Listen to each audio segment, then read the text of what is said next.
Hello बच्चों, physics with आशीष में एक बार फिर आपका स्वागत है।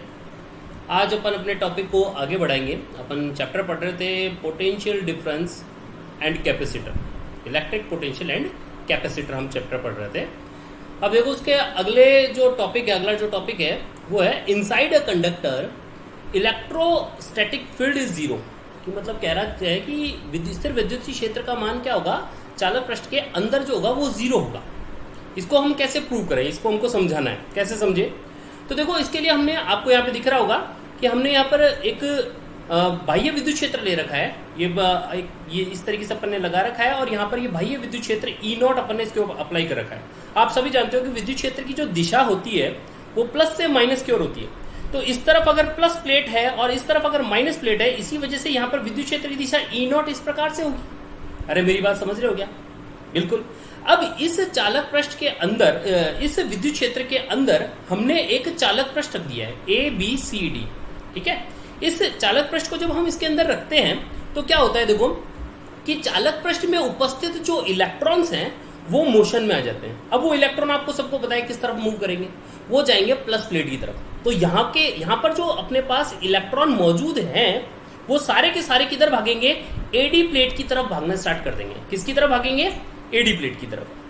देखो ये AD प्लेट है, ठीक है, ये AD इस प्लेट की तरफ ये भागेंगे, सारे के सारे इलेक्ट्रॉन इस तरफ आएंगे। और यहाँ पे अपन कहें फिर एक तरफ तो इलेक्ट्रॉन की अधिकता हो जाएगी और दूसरी तरफ इलेक्ट्रॉन की क्या हो जाएगी? न्यूनता। ठीक है, दूसरी साइड में पॉजिटिव आवेश आ जाएगा। तो ये इलेक्ट्रॉन का मोशन, अब यहाँ पर मैंने कहा इस तरफ से एक तरफ तो BC जो प्लेट है, BC जो साइड है वो पॉजिटिव हो गई और AD जो साइड है वो नेगेटिव हो गई। इस वजह से क्या होगा कि इसके अंदर एक प्रेरित विद्युत क्षेत्र उत्पन्न होगा। क्या उत्पन्न होगा? प्रेरित विद्युत क्षेत्र। इस प्रेरित विद्युत क्षेत्र के कारण क्या होगा, ये जो EP है इसकी डायरेक्शन बाह्य विद्युत क्षेत्र के विपरीत होगी। अब मैं कहूं कि ये इलेक्ट्रॉन कब तक गति करेंगे, तो इलेक्ट्रॉन तब तक गति करते रहेंगे जब तक कि क्या हो, ये E0 और EP जो है वो इक्वल ना हो जाए। ठीक है, तो जब E0 और EP जो है इक्वल हो जाएंगे तो ऐसी स्थिति में क्या हो जाएगा? विद्युत क्षेत्र का परिणामी विद्युत क्षेत्र क्या हो जाएगा? जीरो हो जाएगा। इसी वजह से अपन कहते हैं कि चालक पृष्ठ के अंदर विद्युत क्षेत्र का मान क्या होता है? जीरो। मेरी बात समझ में आई कि नहीं? यहाँ पर आपके सामने थ्योरी लिखी हुई है, आप आराम से बैठ के इसको पॉज करके आप लोग लिख सकते हो। तो देखो यहाँ पे मैंने बता दिया E0 और EP है ही। ठीक है, E0 EP जो होंगे एक दूसरे के मैग्नीट्यूड में इक्वल हो जाएंगे और डायरेक्शन में ऑपोजिट हो जाएंगे, परिमाण में समान व दिशा में क्या हो जाएंगे? विपरीत हो जाएंगे। कर लोगे आप लोग? मेरी बात समझ रहे हो? नोट कर सकते हो आप लोग तसल्ली से। ठीक है, जो बात मैंने बोली है वो यहाँ पर लिखी हुई है। इसके बाद देखो अगला पॉइंट आता है अपने पास में, the interior of a conductor can have no excess charge in static situation. क्या कह रहा है कि एक चालक के अंदर क्या है, स्थैतिक अवस्था में कोई आवेश मौजूद नहीं होता। देखो अभी भी जो अपन ने बात कही थी कि अपन ने क्या कहा था अभी कि विद्युत क्षेत्र चालक पृष्ठ के अंदर क्या होता है? जीरो होता है, जैसा कि अब अपन ने यहाँ देखा था। अब यहाँ पर देखो, अगर यहाँ पर मैं ये कहूँ कि कोई चालक है अपने पास, ध्यान से सुनना कि ये जो शेप आपको दिख रही है वो 3D शेप है। कैसी शेप है? ये 3D शेप है। ठीक है, 3D शेप है। और इस 3D शेप में मैंने क्या कहा कि इसके अंदर कोई विद्युत क्षेत्र उपस्थित नहीं है। ठीक है, अब विद्युत क्षेत्र इसके अंदर अगर उपस्थित नहीं है तो क्या होगा भाई? अपन कह सकते हैं कि गाउस के नियम से क्या होता है? d phi = E.ds होता है। अरे फ्लक्स की परिभाषा से तो d phi = E.ds हो जाएगा। और ये जो है यहाँ पर अपन कह देंगे ये गाउस के नियम से हो जाएगा। दोनों को अपन ने इक्वल कर लिया। याद आ रहा है क्या? कुछ अपन ने फर्स्ट चैप्टर में भी ऐसा कुछ किया था। ठीक है, तो d phi = E.ds = summation q/ε0। ये गाउस का नियम है। d phi = summation q/ε क्या है? गाउस का नियम है। ठीक है, तो यहाँ पर अपन ने इसको इक्वल कर दिया। अब कह रहा क्या हूं मैं कि इस चालक पृष्ठ के अंदर अगर विद्युत क्षेत्र का मान अगर शून्य है तो यहाँ पर क्या हो जाएगा? अगर ये जीरो हो जाएगा, E = 0 हो जाएगा, तो समीशन Q = भी क्या आ जाएगा? जीरो हो जाएगा। तो हम कह सकते हैं कि स्थैतिक अवस्था में चालक के भीतर कोई अतिरिक्त आवेश उपस्थित नहीं होता, कोई आवेश मौजूद नहीं होता। मेरी बात समझ में आई क्या? कर सकते हैं हम लोग। फिर इसके बाद में आगे देखो अगला टॉपिक है अपने पास में, electric field just outside a charged conductor is perpendicular to the surface of the conductor at every point। क्या कह रहा है कि भाई यहाँ पे जो भी चालक पृष्ठ अपने पास होती है उसके सतह के ऊपर हमेशा विद्युत क्षेत्र जो होता है वो सतह के लंबवत होता है। अपन ने आपको याद हो विद्युत बल रेखाओं की प्रॉपर्टी में हमने ऐसा देखा था कि विद्युत बल रेखाओं में भी हमने प्रॉपर्टी में लिखा था कि जो बल रेखाएं होती है वो सतह के लंबवत निकलती है। अब अगर बल रेखाएं सतह के लंबवत हैं तो क्या होगा, तो विद्युत क्षेत्र भी उसके लंबवत ही होगा सतह के। अरे मेरी बात समझ रहे हो क्या? तो यहां पर देखो, मैंने इसको प्रूव करने के लिए मैं क्या करूंगा, यहां पर मैं ये मान लूंगा कि विद्युत क्षेत्र जो है वो लंबवत नहीं होता। क्या कह रहा हूं मैं कह रहा हूं कि विद्युत क्षेत्र यहां पर क्या नहीं है, लंबवत नहीं है। अगर लंबवत नहीं है तो मान लो कोई एंगल थीटा पर है, विद्युत क्षेत्र किस एंगल पे, मान लिया कि सतह के साथ में वह कोई कोण जो है थीटा बना रहा है, ठीक है। अब यहां पर अपन क्या कर देंगे, ये प्रूव कर दूंगा कि वो थीटा कोण पर नहीं है और वो 90 डिग्री पे है, तो अपना सिद्ध हो जाएगा मेरी बात। यहाँ पे थीटा अगर मैं 90 प्रूव कर दूं, ये जो थीटा आपको दिख रहा है यहाँ पर, ये जो थीटा है वो अगर मैं 90 प्रूव कर दूं तो अपना काम हो गया। अरे बात समझ में आ रही है कि नहीं आ रही है? ठीक है, तो मैंने यहाँ पे ये माना कि ये एक सतह है, ठीक है, और इस सतह पे एक छोटा सा अल्पांश लिया, उस अल्पांश के ऊपर मैंने इसकी स्पर्श रेखा से थीटा कोण पर, इस सतह से, इस छोटी सी जो सतह आपको दिख रही है, इससे थीटा कोण पर ये विद्युत क्षेत्र ले लिया ई, माना कि ये थीटा एंगल पर है। अब ये थीटा मैं 90 प्रूव करने वाला हूं। कैसे करूंगा, मैंने कहा कि अगर मैं इसको घटकों में वियोजित कर दूं तो यहां पर आपको दो घटक दिख रहे हैं, एक तो ई कॉस थीटा घटक और एक ई साइन थीटा घटक। अरे समझ रहे हो क्या? अब यहां पर जो ई कॉस थीटा कंपोनेंट है अगर मौजूद होता, अगर यहां ई कॉस थीटा कंपोनेंट अगर है, तो मुझे यहां बताओ कि इसके ऊपर अगर कोई आवेश होता तो वो आवेश इस विद्युत क्षेत्र के साथ में गति करता। क्या करता है? मैं क्या कह रहा हूं कि अगर ये ई कॉस थीटा कंपोनेंट यहां पर है और यहां पर ही कोई आवेश अगर उपस्थित है तो आवेश जो है वो विद्युत क्षेत्र की दिशा में गति करता या उसके विपरीत दिशा में गति करता, लेकिन दोनों ही स्थिति में आवेश गतिमान होता। सही बात है, लेकिन स्थिर वैद्युतिकी में आवेश कभी भी गतिमान नहीं होता। तो आवेश अगर गतिमान नहीं है तो इस वजह से अपन क्या कह सकते हैं कि ये ई कॉस थीटा कंपोनेंट क्या हो जाएगा, जीरो हो जाएगा। ये ई कॉस थीटा क्या हो जाएगा, जीरो हो जाएगा। कोई दिक्कत है? अरे समझ रहे हो कि नहीं समझ रहे हो? बहुत अच्छी बात है। तो ई कॉस थीटा को मैंने जीरो कर दिया। अब विद्युत क्षेत्र तो यहाँ जीरो है नहीं, तो E is not equal to zero, E is not equal to zero. तो अगर ई जीरो नहीं है तो क्या बचा, cos थीटा जीरो होगा। अरे समझ रहे हो कि नहीं समझ रहे हो? cos theta equal to zero हो गया।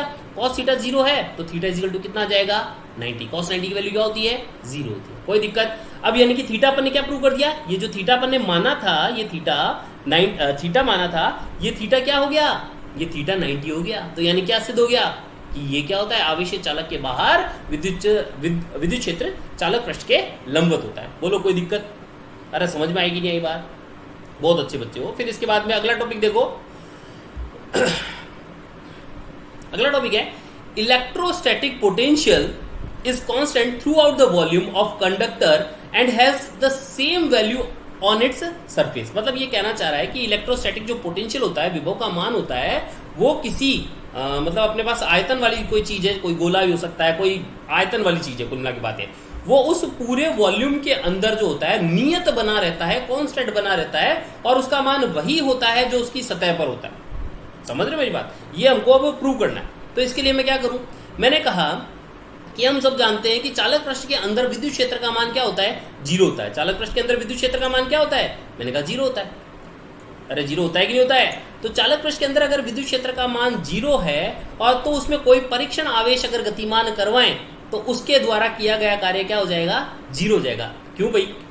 विद्युत क्षेत्र अगर जीरो है तो QE बराबर भी जीरो होगा। अरे QE बराबर भी क्या होगा, Q इंटू ई जीरो है तो QE बराबर क्या हो जाएगा, जीरो ही होगा। अब QE अगर जीरो है तो बल जीरो है, और बल जीरो है तो कार्य जीरो है। मेरी बात समझ आएगा? तो ऐसी कंडीशन में क्या कर रहा हूं, अगर विद्युत क्षेत्र अगर शून्य हो तो उस पर जो परीक्षण आवेश है वो उसके अंदर अगर गति करवाया जाए तो उसके द्वारा जो कार्य होगा वो भी क्या होगा, शून्य होगा। अब कार्य शून्य हो गया, और कार्य बराबर यहाँ पे इलेक्ट्रोस्टैटिक में अपने डेफिनेशन पढ़ी थी, पोटेंशियल की डेफिनेशन में W is equal to Q into delta V. अरे पढ़ा था क्या, delta V is equal to WAB upon Q naught, याद आ रहा है आपको? Delta V is equal to WAB upon Q naught. ये विभव की परिभाषा हुआ करती थी, विभवांतर की परिभाषा हुआ करती थी। समझ रहे हो? तो यहाँ पर मैंने कहा कार्य जीरो हो गया। अगर ये W जो जीरो हो गया है तो Q into delta V is equal to zero हो जाएगा। अब Q इंटू डेल्टा वी अगर जीरो है तो delta V is equal to zero हो जाएगा। यानी कि डेल्टा वी यानी कि इस विभवांतर में परिवर्तन, या ऐसे बोलो विभवांतर में परिवर्तन का मतलब विभव में परिवर्तन अगर शून्य है, क्या कह रहा हूं मैं, अगर मैं विभव में परिवर्तन को शून्य कह रहा हूं तो विभव का मान क्या होगा, नियत होगा। मेरी बात समझ में आई नहीं है, कोई दिक्कत है? क्या कहा? अब यहां पर मैंने कहा जो यहां पर इसका मान था उसी वही मान यहां पर रहेगा, तो यानी क्या हो जाएगा, विभव का मान नियत रहेगा। यानी क्या कह सकते हैं हम लोग, स्थिर विद्युत विभव का मान नियत रहता है, वह यह मान पृष्ठ के मान के तुल्य होता है। बोलो कोई दिक्कत? कर लोगे कि नहीं कर लोगे? अरे समझ में आया? ठीक है। इसके बाद में एक और टॉपिक आता है, electric field at the surface of a charge conductor is E is equal to sigma upon epsilon naught n cap. N cap direction को रिप्रेजेंट कर रहा है, मतलब इलेक्ट्रिक फील्ड की वैल्यू बता रहा है चार्ज कंडक्टर के लिए जो होती है, क्या होती है, सिग्मा अपॉन एप्सिलॉन नॉट होती है। ये वैल्यू के लिए कह रहा है। कौन सी वैल्यू के लिए कह रहा है? देखो इसके लिए कह रहा है, ये वैल्यू यानी कि E is equal to sigma upon epsilon naught, इसके लिए कह रहा है। तो ये अपन कैसे प्रूव करें? तो इसके लिए हमने एक वही 3D शेप ले ली और उसके लिए हमने क्या किया, एक इसके अंदर एक बेलन की कल्पना की। और वो बेलन किस प्रकार से, इस चित्रानुसार है। कैसा कि भैया आधा तो बाहर है आधा अंदर है। आप सभी जानते हो कि अंदर तो विद्युत क्षेत्र 0 होता है और बाहर जो होता है वो सतह के लंबवत होता है। बोलो हाँ या ना? समझ रहे हो कि नहीं समझ रहे हो? क्या कहा? चालक पृष्ठ के लंबवत होता है। कहाँ? बाहर। बाहर विद्युत क्षेत्र चालक पृष्ठ के लंबवत होता है। मैंने मान लिया कि यहां पर जो अपन को ये पृष्ठ दे रखे हैं उसका क्षेत्रफल ds है, अल्प क्षेत्रफल ds मैंने कह दिया। भैया ये जो आपको अनुप्रस्थ काट का क्षेत्रफल जो दिख रहा है इसका क्षेत्रफल क्या है, ds मैंने मान लिया। ठीक है। अब अगर मान लो इस सतह पर अगर आवेश है और उस आवेश न देकर अपन को क्या दे रहा है, पृष्ठ आवेश घनत्व दे रहा है। सतह पर क्या दे रहा है अपन को, पृष्ठ आवेश घनत्व अगर दे रहा है, और पृष्ठ आवेश घनत्व की वैल्यू अगर सिग्मा हो तो इस जो अपने पास सतह है, कौन सी, बेलनाकार सतह है, उसमें परिबद्ध आवेश का मान क्या होगा। भाई हम सब जानते हैं कि सिग्मा इज इक्वल टू होता है d q by d s. अरे पृष्ठ आवेश घनत्व की वैल्यू क्या होती है, sigma is equal to d q by d s होती है। ठीक है। तो उससे अपन q is equal to sigma into d s निकाल सकते हैं। क्या निकाल सकते हैं? Q is equal to sigma into d s. अब मैंने कहा ये इसके अंदर परिबद्ध आवेश आ गया। अब मैं क्या लगा दूंगा, गाउस का नियम लगा दूंगा। गाउस का नियम क्या कहता है, क्या कहता है बताओ? आप सभी जानते हो गाउस का नियम कहता है d phi is equal to E dot d s, d phi is equal to sigma Q upon epsilon naught होता है।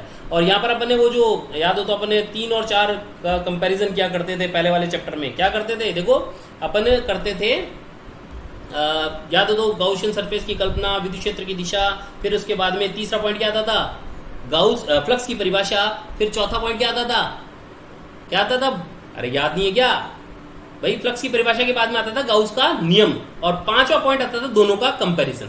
ठीक है। तो यहाँ पर अपन ने देखो कंपैरिजन वाली लाइन को यहीं पे लिख दिया d phi is equal to E dot d s, और कंपैरिजन भी हो गया summation Q upon epsilon naught. ठीक है। तो ये अपन ने कर दिया गाउस के नियम से। अब यहाँ पर मैंने कहा ई डॉट डी एस है, तो ये ई डॉट हटाएंगे तो कॉस थीटा आएगा, और मैंने कहा ई और डी एस जो है पैरेलल है। कैसे भैया, भैया ई तो है आपको पता है सतह के लंबवत है, और अगर पृष्ठ ये है तो पृष्ठ की दिशा भी क्या होगी, सतह के लंबवत ही तो होगी। तो ये दोनों क्या हो गए, ई और डी एस जो हो गए वो दोनों पैरेलल हो गए। ठीक है। ई डी एस पैरेलल हो गए। अब यहाँ पर cos theta is equal to क्या लिख देंगे अपन लोग, 0 लिख देंगे। कॉस 0 हो जाएगा, कॉस 0 का मान क्या होता है, 1 होता है। तो यहाँ पर आ जाएगा ई डी एस, और क्यू की जगह मैंने क्या लिख दिया, सिग्मा इंटू डी एस लिख दिया। तो ये लिख दिया। अब डी एस से डी एस काट दूंगा, ई इज इक्वल टू मेरे पास आ जाएगा sigma upon epsilon naught n cap. ठीक है। ये विद्युत क्षेत्र का मान होगा। मेरी बात समझ में आई नहीं? ठीक है। आज के समाचार यहाँ समाप्त करते हैं। जय हिंद, जय भारत।